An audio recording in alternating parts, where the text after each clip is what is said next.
What's up, y'all? I'm back out here on the range on what's going to be another hot day out here. It's barely 7:30 this morning. Temps already climbing up into the upper 70s, and it is an absolute swamp out here. I try to get out here early to beat that afternoon sun, but it's kind of a catch-22 because this early in the morning, the sun hadn't even baked off any of this moisture out here, so it's a swamp big time. But I guess that's better than the afternoon alternative of 90 degrees and bright sunshine baking me, so I'm gonna make the most of things out here this morning and get a few tests done. I've got some pretty interesting stuff on the agenda, and we're gonna start it out with some 5.7 by 28. So we got the jelly contraption out here ready to go with the chrono and 2 fresh blocks of gel. First test of the day on this one, so you get that real nice clear picture of what happens. Of course, as always, I've got my heavy clothing barrier that's got the layer of denim, fleece, and 2 layers of cotton t-shirt. And what we got for this one is some stuff that was sent to me by Neil. I definitely appreciate that big time.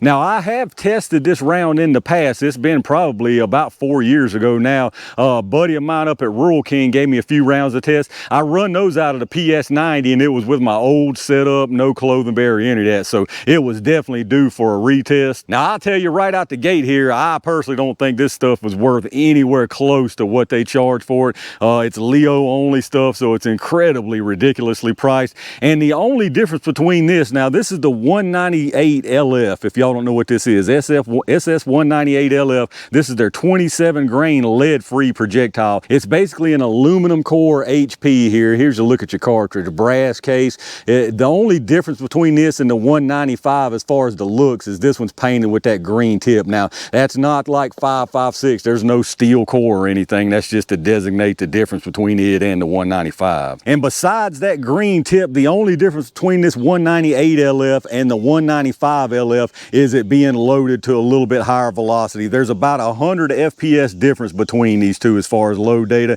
and that's about what I saw out of the PS90. Same exact projectile, 27 grain HP aluminum core, so everything is exactly the same on these except for the astronomical price difference, the green painted tip on the 198 and then the 100 extra FPS. Now, as far as the performance with these in the gel, again, it's nothing fantastic as far as I'm concerned. They didn't do anything except tumble and get about 8-9 inches of penetration, if I remember correct, from that PS90. So the velocity is definitely the only saving grace here. Now, they're claiming 2216 from an FN57, which has a 4.7 inch barrel, 4.8, I believe. We've got a Rock here that's got the 4.7, so we've got that. I will tell you, out of the PS90, it did exceed what they claim as far as velocity. However, I think those fangs, those Black Dragon fangs that I tested not long ago, they were claiming 2200 also, and in the Rock I got about 2000 and something, 2050, something like that. So that's about what I'm figuring we'll get here. So anyway, we've got a couple of different barrel lengths here to run them from. Again, one of them is the PSA Rock 57 with the 4.7 inch barrel, and then the shorty here is my new Keltec PR57 with the 4 inch barrel. I'm really curious to see what kind of velocity loss we get with this. But that's plenty of talking about it. Let's get this stuff set up and see what they can do. All right, let's see what kind of numbers we get out of these green tips. I'm gonna do a 5-round average from each barrel length, starting with this Rock first.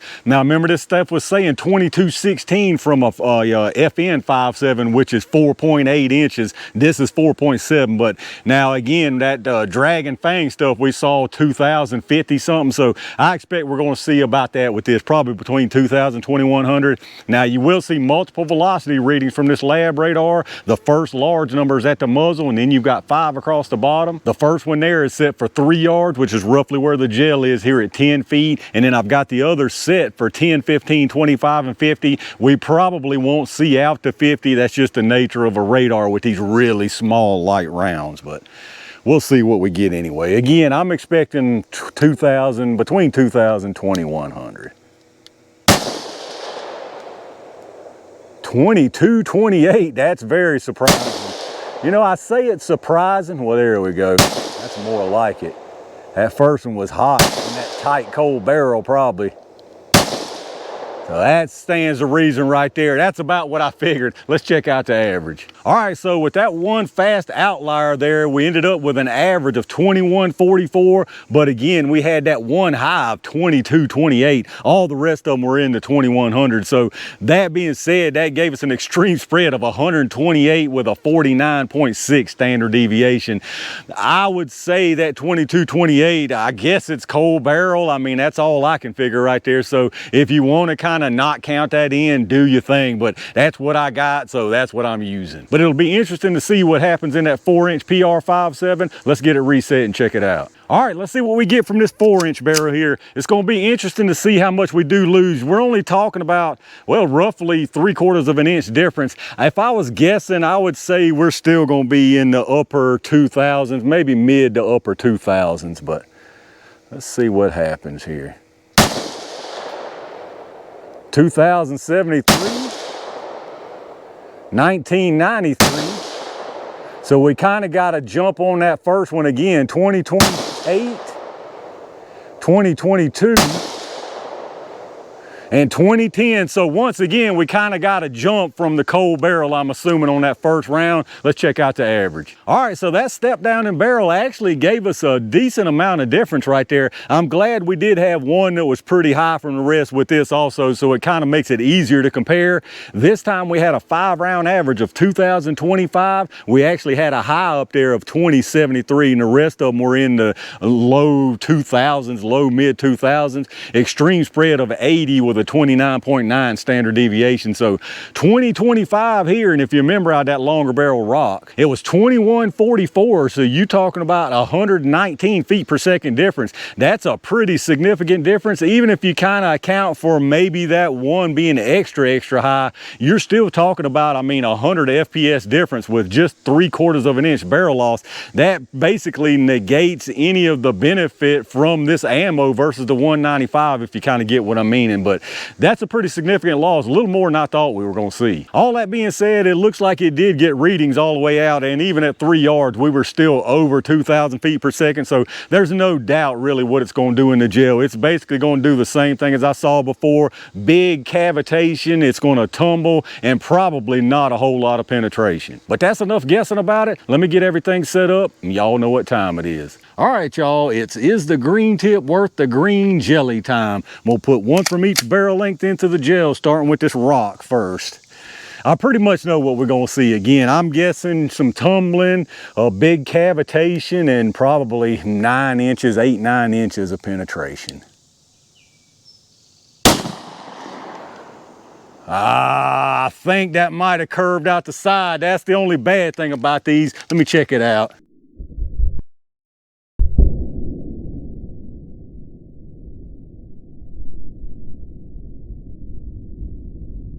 All right, that did exactly what I expected it to do. It went in, tumbled, it looks like a couple times, and then curved and went out the side. Last time, I'll leave a link to that other video, but both of them curved. They both curved down exactly the same. So looks like these are wanting to curve left, which is not a good thing. So what I'm gonna do, I'm gonna go ahead and send this one through the PR57 and see if we end up catching this one, see where it curves to, and then I'll just go from there with that other one if I need to send another one or whatever. I see, I think that one curved up on me. Let me go check it out.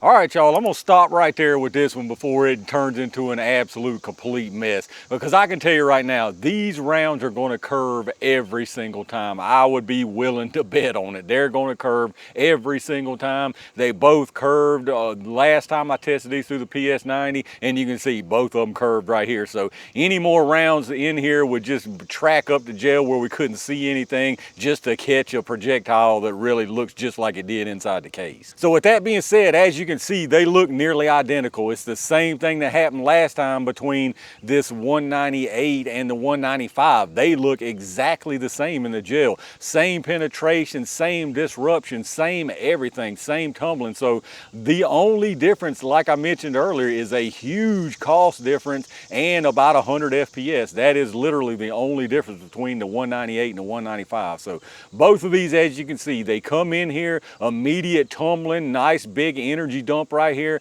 a tumble from both of them right there, and it looks like both of them tumbled again. Actually, this one would have been right there with that one. There's absolutely no doubt in my mind as far as penetration. It would have been right there with it because it went out right here. So that one's sitting backwards, as you can see from the tumbling.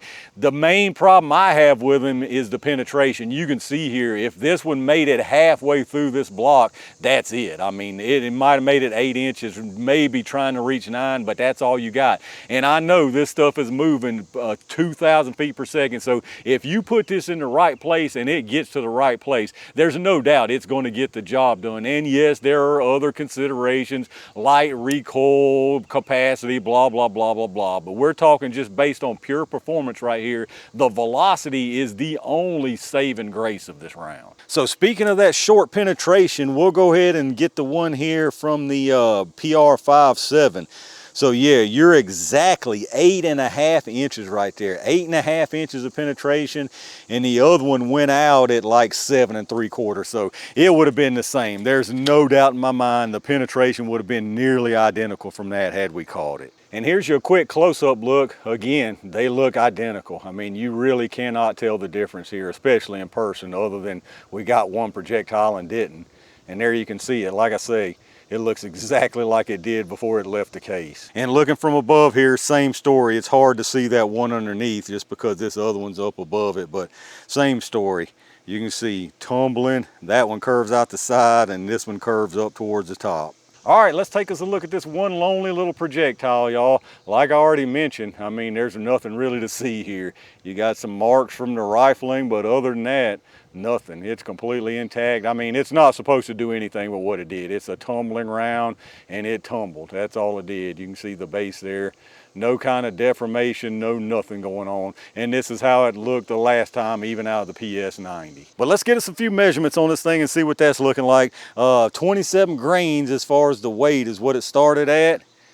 And it is at 27.4 grains. So absolutely nothing lost right there. And then on the sizes, we'll get us a diameter and then a length on it. So as far as the diameter, you got 225 with a length of 818. And there you go, y'all, the FN SS198 LF Leo specific round.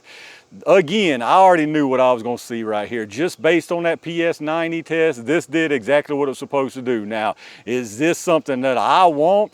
Absolutely not. Not only do I think the cost is just outrageous for the performance you get, but y'all know I'm not the biggest 5.7 fan in general. Now, if I was carrying 5.7 and had these, yeah, I mean, this is probably one of the better rounds as far as 5.7 is concerned, because all you're really wanting out of 5.7 is that velocity, because you're not getting a whole lot of anything else. Let's just be real here. Yeah, you can get through the softest level 3A, but you can also do that with a fast moving 9mm very easily, fast moving 10mm very easily, even a fast moving standard weight FMJ 9mm I've shown through soft level 3A, you can get through it. And if you step up from soft level 3A to anything, even the PE stuff, this ain't getting through it. So you have very little benefit as far as that's concerned. And even with that velocity, with this being a 27 grain round, I mean, you still don't have any kind of energy to brag about. You're still under 300 foot-pounds of energy with one of the faster moving rounds. But most of y'all already know how I feel about 5.7 in general. I don't think it's anything terrible, but it's nothing that really excites me. I know there's an audience out there for it though, so those of y'all who are fans of 5.7, let me know what you think about this 198 LF.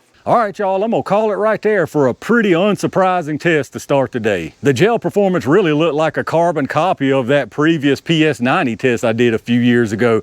Went into gel, energy dump, tumbled, and then curved to whatever direction. I think the PS90, they curved downward. These decided to curve different directions, as you saw. I do have some more of those soft level 3A plates that I used to test some stuff a while back, so next test I'll do, I'll run these in it. I really don't have any doubt that they'll go through that, but maybe I'll try the PE with these two. I'm pretty sure none of this stuff's gonna get through that PE. But let me know what y'all think down in the comments, especially those of y'all who run 5.7. Do any of y'all run this 198 LF? If you do, why do you run it after seeing the results out here now a couple of different times? Are you really that impressed by it? Let me know in the comments what your thoughts are. A reminder as always, if you're doing any kind of shopping, hit up those affiliate links in the video description. Lots of really good stuff down there, and anything you pick up helps the channel, so I really appreciate that. Big thanks, of course, to all my Range Gang members and every single one of y'all for supporting the channel. I've got a couple more interesting things planned for right here, so make sure you stay on the lookout for that. And in the meantime, stay safe, stay prepared, and I'll see you soon.